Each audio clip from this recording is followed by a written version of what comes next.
1921 წლის ოკუპაციისადმი პროტესტის კიდევ ერთი ფორმა ამჯერად ქართველი კანონმდებლები ოკუპაციის მუზეუმში მივიდნენ. პარლამენტის წევრებმა კიდევ ერთხელ დაათვალიერეს საქართველოს ისტორიის ტრაგიკული მოვლენების ამსახველი ფოტომასალა. დეპუტატები 21 წლის 25 თებერვალს ქვეყნის უახლესი ისტორიის ერთ-ერთ ყველაზე ტრაგიკულ და სისხლიან თარიღს უწოდებენ და პარალელს დღევანდელობასთან ავლებენ.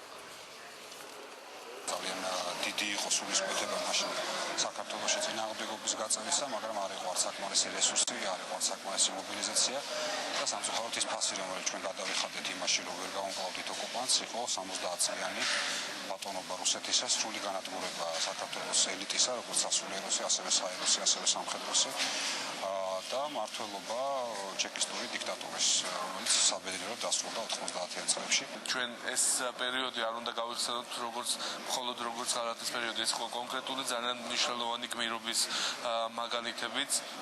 მათ შორის იუნკერების, მათ შორის ცალკე ალბათ მარო მაყაშვილის საქციელის საგმირო და სამაგალითო არის ძალიან ბევრი ქართული გენერლის მაშინდელი ქმედებები, ასევე მიუხედავად იმისა, რომ ძალები აშკარად არათანასწორი იყო.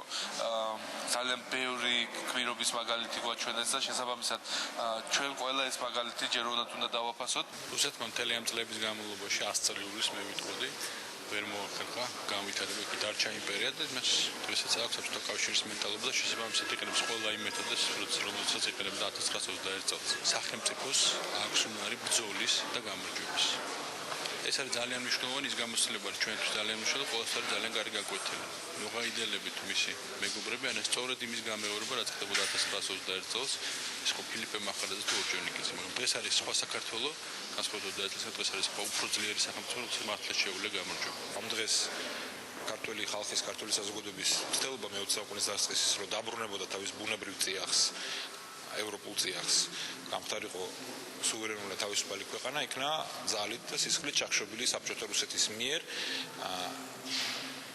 ამავე დროს ეს დღე გვახსენებს იმას, რამდენი თაობა შეეწირა იმის მოპოვებას, რაც დღეს ჩვენ გვაქვს მოპოვებული, ეს არის ჩვენი დამოუკიდებლობა, ჩვენი თავისუფლება და რამხელა პასუხისგებლობა და ამავე დროს პატივია ის ფუნქცია, რომელიც დღევანდელ ქართულ საზოგადოებას, დღევანდელ პოლიტიკურ თაობასაც, მთავრობას ბუნებრივია პირველ რიგში, მაგრამ მთლიანად საქართველოს აქვს, რომ შევინარჩუნოთ და განვიმტკიცოთ ეს მონაპოვარი.